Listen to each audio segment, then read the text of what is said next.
मित्रों नमस्कार, शिव शिवा साधना चैनल पर आपका स्वागत है। मित्रों आज हम केतु ग्रह पर चर्चा कर रहे हैं।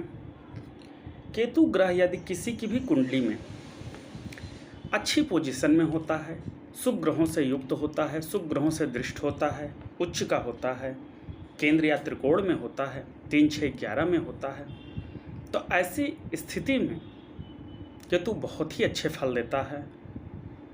केतु धर्म का ग्रह कहलाता है। ऐसा व्यक्ति धार्मिक होते हैं और मंदिर के या धर्म स्थल पर ऊंचाई पे लगे हुए जो झंडे होते हैं वह केतु का ही रूप होते हैं। इसी तरीके से किसी धर्म की जो ऊंचाई होती है वह केतु होती है।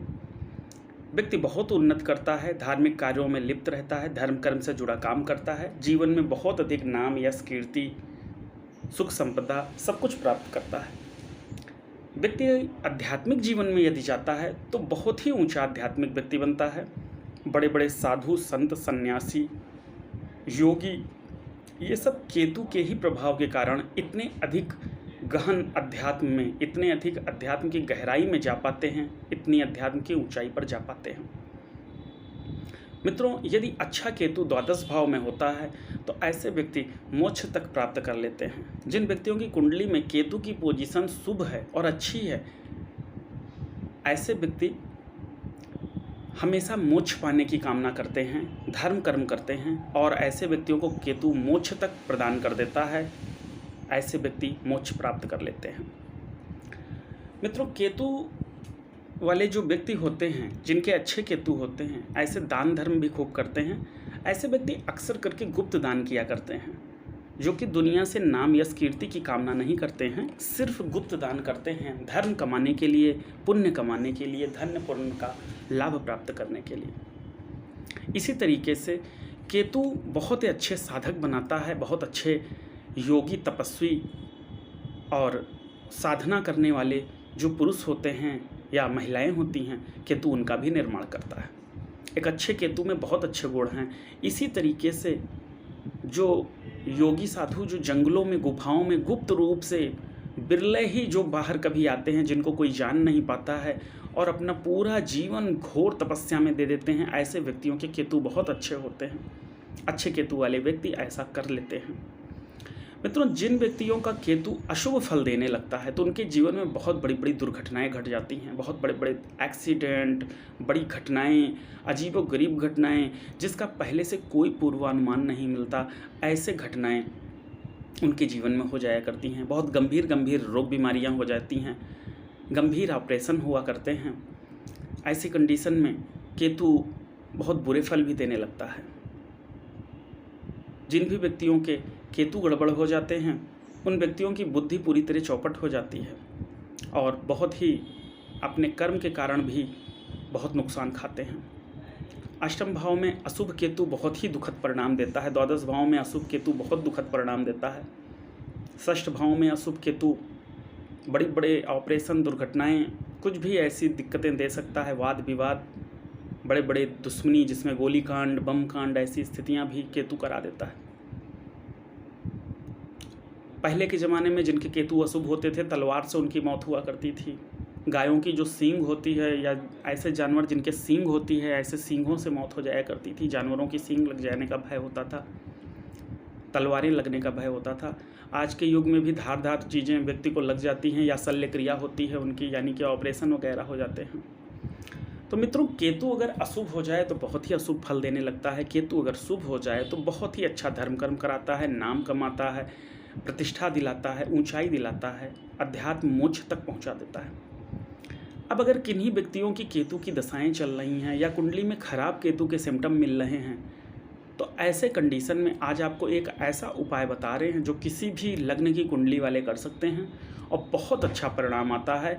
करके देखें, निश्चित तौर से बहुत अच्छा लाभ होता है। मित्रों कहीं पर भी किसी तीर्थ स्थल पर यदि कोई सिद्ध प्राचीन शिव मंदिर हो तो वहाँ जाकर, अथवा किसी तीर्थ स्थल पर आप पार्थिव शिवलिंग बनवा सकते हैं, अथवा अपने घर पर शिवलिंग का निर्माण करवाकर पार्थिव से उस पर कुल्थे के आटे से और किसी तीर्थ स्थल के जल से, जैसे गंगा जल, कुल्थे के आटे को तीर्थ स्थल के जल में मिलाकर अच्छे से उसे छान लें और उसके बाद उस जल से अच्छे से रुद्राभिषेक कराएं। मंगलवार या बृहस्पतिवार के दिन, मंगलवार या बृहस्पतिवार के दिन केतु जब शुभ फल देता है तो वह बृहस्पति बन करके देने लगता है, अशुभ फल देता है तो खराब मंगल बन जाता है। यानी कि खराब मंगल जो जो घटनाएं कर सकता है वो सब केतु कर सकता है, और एक अच्छा बृहस्पति जो कुछ दे सकता है वो सब कुछ केतु दे सकता है। ऐसी कंडीशन में आप कुल्थे के आटे को गंगा जल में शुद्ध मिला करके और अच्छे से छान करके फिर उस जल से रुद्राभिषेक कराएं। मंगलवार या बृहस्पतिवार को शिववास के समय में बहुत अच्छा फल मिलेगा। केतु पूरी तरह कैसा भी खराब केतु होगा शांत हो जाएगा। इसके साथ यदि कुल्थे का आटा नहीं है तो कुल्थे की दाल को गंगा जल में या शुद्ध जल में आप रख दें। 4-6 घंटे बाद उस कुल्थे का जो अक्स है वो जल में आ जाएगा और उस जल को साफ छान करके उससे कराएं रुद्राभिषेक। दूसरा जो उपाय है, कुश की जड़, यानी कि कुश का पेड़ आप कहीं से निकाल के ले आएँ, जड़ सहित ले आएँ, या मार्केट में भी कुश का पेड़ मिल जाता है, बाज़ार में भी मिल जाता है। अच्छे से जड़ सहित उसको जल में भिगो दें, रात में भिगोएं, सुबह तक या 2 दिन 1 दिन तक भीगा रहने दें और फिर उस जल को छान कर उससे आप रुद्राभिषेक कराएं। इन दोनों ही तरीक़ों से आप रुद्राभिषेक कराएं, देखेंगे कि बहुत अच्छे से आपकी केतु की कैसी भी पीड़ा है वह समाप्त हो जा रही। अगर बहुत अशुभ केतु है तो अधिक बार कराएं, अगर सामान्य अशुभता दे रहा है तो कुछ दिन करा लें, 5 बार करा लें, 3 बार करा लें तो भी राहत मिल जाती है। और अशुभ केतु है तो अधिक ब्राह्मणों द्वारा 7 बार, 11 बार या ब्राह्मणों की संख्या बढ़ा करके 3-4 बार भी करा लेंगे तो राहत हो जाएगी, निश्चित राहत होगी तुरंत। ये सब अनुभूत प्रयोग हैं, ये सब कराए हुए प्रयोग हैं। दूसरा, इसके बाद किसी भी शिव मंदिर पर या किसी भी धर्म स्थल पर, नारायण मंदिर पर, किसी भी मंदिर पर, खास करके अगर शिव मंदिर मिल जाए और तीर्थ स्थल पर अगर वो मंदिर हो तो और अच्छा है। और वहाँ पर पीले केले, जो केले होते हैं, ये जो पीले केले होते हैं, इन केलों का अपने वजन के बराबर या वजन का 10वां हिस्सा, यदि 100 किलो का वजन है तो संभव है तो 100 किलो, अगर 100 किलो अगर संभव नहीं है तो वजन का 10वां हिस्सा यानी 10-12 किलो इतना केला वहाँ दान कर दें बृहस्पतिवार के दिन या मंगलवार के दिन, खास करके बृहस्पति के दिन करें। तो ऐसा करने से दिन में ये दान देना है, सुबह सूर्योदय से लेकर सूर्यास्त के पहले पहले तक। सूर्यास्त में भी दे देंगे तो वहाँ भी फायदा करेगा। ऐसा करने पर आपका रुद्राभिषेक करके ये दान कर दें, पूरी तरह कैसा भी केतु अशुभ फल दे रहा होगा वह शुभ फल देने लगेगा। आप करके देख लें।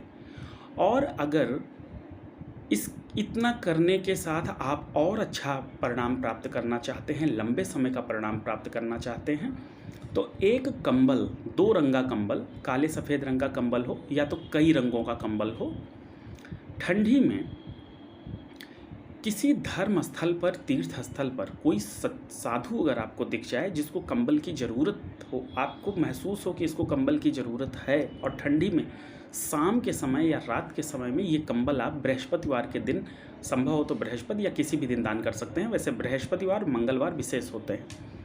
आप शाम के समय या रात के समय उसे दान में दे दें। जब तक वो कंबल का प्रयोग वह साधु करेगा तब तक केतु अशुभ नहीं होने पाएगा आपकी कुंडली में, और शुभ फल आपको मिलते रहेंगे। यानी एक बार आप रुद्राभिषेक करा लें, केले का दान कर लें और ये कंबल का दान कर दें, तो कैसा भी कुंडली का खराब केतु होगा सही हो जाएगा। बस एक चीज़ ध्यान रखें, रुद्राभिषेक योग्य ब्राह्मणों से कराएं जिनको उसका अच्छे से ज्ञान हो। दान जो है धर्मस्थल, तीर्थस्थल, ऐसी जगह करें जहाँ सही से उस दान का पुण्य प्राप्त हो सके। और जो कंबल भी दान करें वो साधु पुरुष या धर्म पुरुष को ही दान करें, जैसा कोई पुजारी हो, मंदिर का कोई साधु जो धर्म का कार्य करता हो, और उसकी उम्र भी थोड़ी सी अधिक हो या कम भी उम्र होगी तो चल जाएगा, लेकिन उसको उसकी आवश्यकता हो, ऐसे व्यक्ति को, नीडी व्यक्ति को ही दान करें। आज के लिए इतना ही, आगे फिर किसी अन्य विषय पर चर्चा करेंगे। जय महादेव।